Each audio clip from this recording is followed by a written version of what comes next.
Inihain sa Kamara ang panukalang batas na naglalayong magpatupad ng nationwide price cap sa diesel para maibsan ang epekto ng oil price crisis sa transport sector at mga consumer.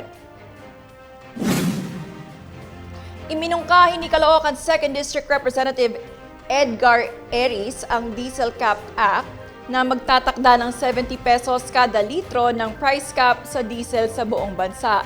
Kaugnay nito, isinusulong din ang 400 billion subsidy program para punan ang agwat na itinakdang presyo at umiiral na presyo sa pandaigdigang merkado.